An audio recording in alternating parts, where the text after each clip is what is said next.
This is Jilliana Ranicar-Breese, and I'm still with Adrian, and it's part 7. Adrian, what brought you to Brighton? The love of the place. As I explained in a previous episode, I used to feel a huge physical wrench whenever we left to go back to London. Right. So your heart was my not heart's in always been in Brighton. Okay, not in San Francisco, No. But you left your heart in Brighton. I left my heart in Brighton. Right. So I decided I'd already bought a property, having left my birthplace, Twickenham. I'd bought a property of my own in Hounslow. Right. And I do remember saying to one of my lodgers one day, if I had the money, I'd buy a second home in Brighton. Uh-huh. As you do. He said to me, why a second home? Uh-huh. And I got to thinking, yes, why a second Why home? a second one, yes. I've got the money there in property. Why don't I just transfer it to Brighton? Which is what I did. Uh-huh. So you bought a house? I bought a house. Okay. And the move. But where? Was an absolute Where in nightmare. Brighton? In Higher Bevendine. Okay. Which isn't far from where I'm now living, but I've been You don't have the house anymore? No. I was too lenient with my lodgers. They used to play me up. Oh, we'll pay you next week. Ah. And of course I fell into terrible sticky mess with the mortgage. Yeah. And I you were relying was under on threat your of repossession. Oh. And I had... You were relying on your tenants for the rent. Well, that's the whole point of having tenants. I understand, yes. You know? And then when you're being told, well, haven't got money this week, so sorry. Were they actors? No. I took lodgers, both my properties together, Hounslow and Brighton. I took lodgers in for 19 years. Uh-huh. So I had a good stretch out of it. Yeah. But the lodgers saw the end of it. In fact, one of them saw me a while back and learnt that I was now renting, and he said, this was one of them that used to mess me around with his rent, and he said to me, "Oh dear, how the mighty have fallen." And it was his fault. And he was one of the factors that was my demise. Did you tell him? Yes, I did. Oh dear, what a shame, never mind. Oh, lovely. Okay, so you arrived in Brighton. I arrived in Brighton, and because I had a new mortgage, yes, the mortgage company were most insistent I find myself full-time work while I'm down here, so to be sure to be paying the mortgage. Right. So I had already registered with an employment agency in London, and I went to the same employment agency down in Brighton, who had been told I was coming by my own branch. What sort of work? Just temporary work. Yes, but what sort of work? Clerical. Okay. And they claimed no knowledge of me and were very unhelpful. Oh. So I thought, right, stuff this, I need work. I'm going to find another agency that can be helpful. Right. And doesn't sound like Brighton. People are usually very friendly here. This is exactly what it came as a bit of shock, to be honest with you, because it wasn't what I expected of Brighton people. Yes. But it probably means they were having an off day when I walked in. But there was certainly lack of communication amongst them. And I thought, well, I'm not going to put up with this. I'm desperate. Otherwise, I'm going to lose my mortgage. Yes. So I went with another agency, and they found me full-time work at the General Hospital. Okay. And the job description was filing with exposure to patients and staff at all levels.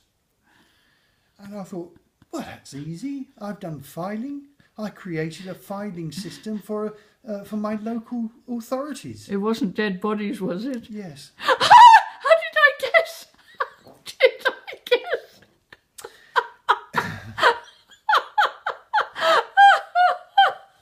Well, sorry, I'm psychic, you know. What happened?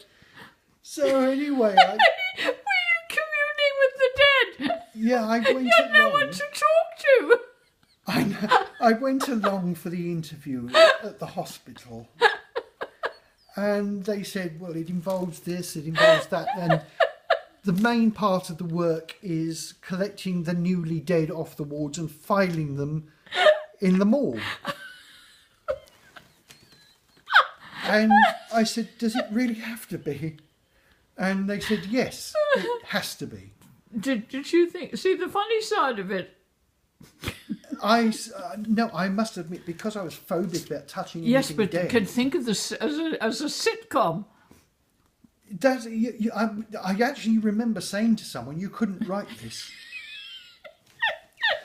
It reminds me of a white witch that I used to be friendly with called Dennis, who did death masks at Hammersmith Hospital. Do you remember me telling you telling me? And he offered to do my death mask. But I've only got 5 minutes. Can you please hurry up? Right. No, I mean him to you, death mask. Oh yeah. I've only got 5 minutes to spare, so if you could hurry it up. You know.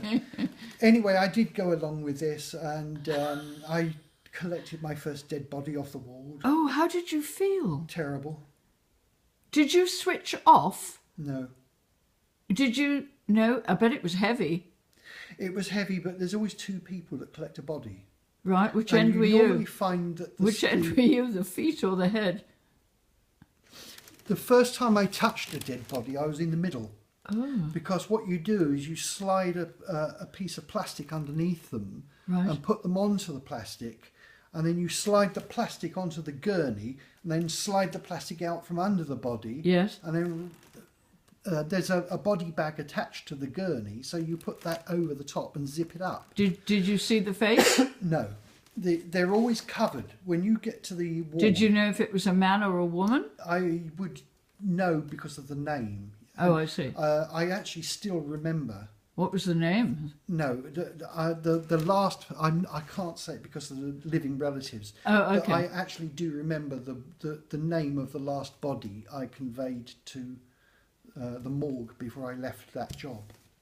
How long were you there? I was there for 2 weeks. Oh, 2 weeks. And it took a week. Did you in? It took a week for the agency to phone me up and find out how I was doing. And this was on the Friday. What did you say? And I said, do you actually know what I'm doing? And they said, well, you're filing. I says, do you know what I'm filing? And she said, no. I said, I'm filing bodies, dead bodies in the morgue. And she said, really? How do you feel about that? I said, well, how would you feel about it? I said, but it's amazing what you can get used to. I said, I've done about 4 bodies now in the week. And I says, I'm sort of getting used to it. I mean, you would switch off. Well, you do. Eventually you do. I mean, I was, occasionally between dead bodies, I was actually conveying people to X-ray and that sort of thing. That wasn't too bad. But you only stuck at it for 2 weeks, though. I stuck at it for 2 weeks because I was pulled from the job. And Yeah, I'll tell you for why. Yeah. I mean, the bodies are warm when you collect them off the ward anyway. So it's just like someone wrapped up in a blanket, in a sheet, sleeping. Yeah. There was only one occasion. There was a dear gentleman, very, very ill. I remember taking him on a gurney from the operating theatre back to his bed. And he did pass away that in the 2nd week. And unfortunately, he wasn't terribly well wrapped up. And his grey hair was tufting out the end of his sheet. And I thought, oh, you poor soul. And I remember talking to you.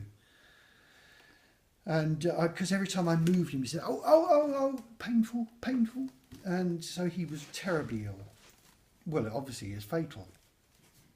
But anyway, this went on for 2 weeks. The agency said, how do you feel about this? And I said, well, how would you feel? But you can get used to it.